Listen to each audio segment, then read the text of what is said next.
Nariyan ka na pala. May tanong ako sa'yo. Naranasan mo na ba maging masaya dahil binilhan ka ng ice cream?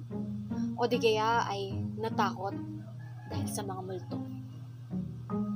Nagalit dahil nahulog ang favorite mong candy? Or nalungkot dahil sa paglisan ng isang mahal mo sa buhay? At nadismaya dahil sa mababa mong marka? Anong ginagawa mo kapag nakakaramdam ka ng mga ganitong emosyon? Nakakatulong kaya ito sa ating mental na kalusugan? Makabatang araw, ako si Jessa De Luces, isang mag-aaral mula sa Philippine Normal University. At ngayon ay sasamahan ninyo akong tuklasin at basahin ang kwento ng magkakaibigang sina Lila, Munit, Potpot, Lotlot at Maya. Alamin natin ano kayang gagawin nila sa kanilang mga damdamin. Kaya tara, samahan ninyo ako. Sit back, relax, and learn. Ang kwentong ito ay pinamagatang Crayola, likha ni Jessa De Luces.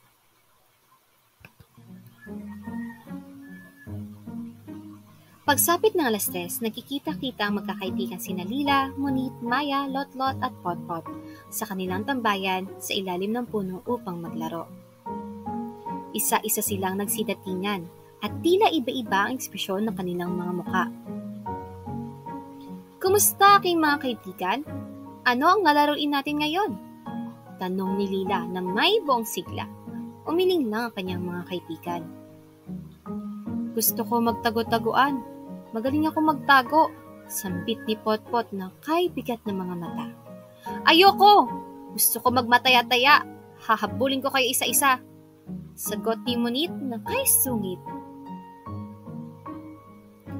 Ako gusto ko lang manahimik. Pabalang na sabi ni Maya na matamlay. Kung magkulay at gumuhit na lamang muna tayo, may krayola at papel ako rito. Tugon ni Lotlot na tila ba ay hindi mapakali. Sumang-ayon naman ang lahat na gumuhit na lamang. Isa-isa silang kumuha ng papel at pumili ng krayola. Si Lila, na lubos ang ligaya dahil binilhan siya ng sorbetes ng kanyang ama, ay ginuhit ang kanyang pamilya. Si Potpot na malungkot dahil lilipat na ang kanyang paboritong guro, kaya ginuhit niya ito. Si Munit na galit dahil nahulog ang kanyang candy matapos siyang mabangga ng isang bata. Ang candy ni Munit ay pulang-pula. Kinulayan niya ito ng puong persa, pataas at pababa. Si Maya na nadismaya dahil hindi niya nakuha ang markang nais sa kanilang pagsusulit. Kanyang iginuhit ang magandang tanawin sa kanilang paligid dahil ito ay nagpapahinahon sa kanyang isip.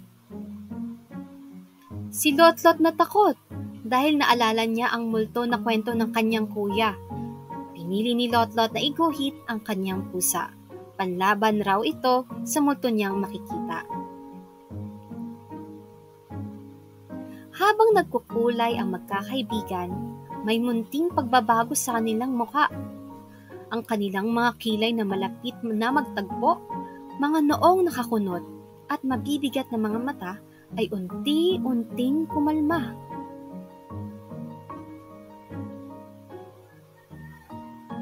Matapos ang bawat isa-isa nilang ipinakita ang kanilang mga iginuhit at ikinuwento ang kanilang obra. Sila ay nagsiiyakan.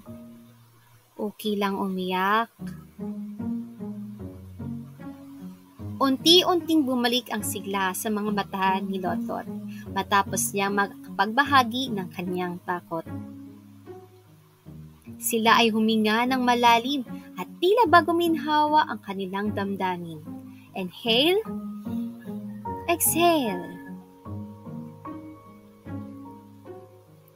Buti na lamang ay aking naibahagi ang aking nadaramdamang lungkot at hindi ko na ito kailangang itago, sabi ni Potpot.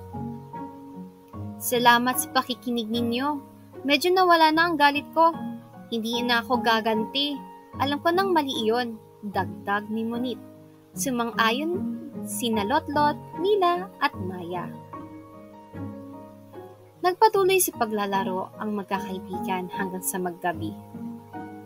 Natutunan ng magkakaibigan na mahalaga ang pagbabahagi ng kanilang nararamdaman. Tulad ng Crayola, makulay ang ating damdamin. Oh, nakinig ba kayo ng maigi? Dahil dyan, may mga pamproseso tayong katanungan. Una, ano ang natutunan mo sa kwentong binasa? Pangalawa, paano nakatulong ang pagguhit sa magkakaibigan sa kanilang pagproseso ng damdamin? Pangatlo, bakit mahalaga na maibahagi ang ating damdamin sa iba? Maaari mo itong screenshot at pag-isipan. Laging pakatatandaan, hindi natin kailangan kimkimin o itago ang ating damdamin. Mabigat o minsan ay hindi natin ito maunawaan. Tulad ng Crayola, iba-iba ang forma at kulay. Minsan marupok din kung hindi natin ito iingatan. Normal makaramdam at kahit pa umiyak tayo. Ang mahalaga ay ito'y ating tanggapin at iproseso. Maraming paraan para mainabas ang ating damdamin, tulad na lamang ng paggawa ng sining. Maaari natin tularan ang magkakaibigang sina Lila, Maya, Potpot, Lotlot at Nini. Pero ano nga bang emosyon o damdamin? Ang emosyon ay isa sa mga bagay na direkta nating nararanasan, subalit kadalasan mahirap na tukuyin o ilarawan. Ito ang reaksyon natin sa mga kaganapan sa ating paligid. May iba't ibang uri ng emosyon, tulad na lamang ng ligaya, lungkot, takot, galit, at pagkadismaya, at marami pang iba. Paano nga ba nakakatulong ang sining? Una, pagproseso ng damdamin. Paggawa ng sining ay nakakatulong para unti-unting matukoy at maunawaan ang ating nararamdaman. Pangalawa, pagharap sa sitwasyon. Ang sining ay nakakapagpakalma at nakakatulong sa pagtuon ng isip sa kasalukuyan, na siyang tumutulong sa atin na mag-isip ng solusyon sa nararamdaman. Pagiging malikhain. Hindi kailangan magaling agad sa sining. Ito ay paraan upang malinang ang ating imahinasyon at talento, at kalaunan ay humusay tayo. Pagtitiwala sa kakayahan. Ang sining ay nagpapataas ng kumpiyansa sa sarili. Mahalaga na na-appreciate natin ang sarili nating gawa dahil sa proseso pa rin tayo ng paglago. Panghuli, pakikipag-ugnayan. Nakakatulong ang sining sa pagpapahayag ng damdamin, lalo na para sa mga taong nahihirapan magsalita o ipahayag ang kanilang damdamin gamit ang mga salita. Maraming forma at medium ang sining, tulad na lamang ng pagsayaw, pag-arte, pag-awit, at pagsusulat. Ikaw ba? May naiisip ka pa ba ang ibang forma ng sining na maaari mong subukan? Ano pang hinihintay mo? Kunin mo na yung pencil o paintbrush. Patugtugin mo na ang musika at alagaan ang mental na kalusugan.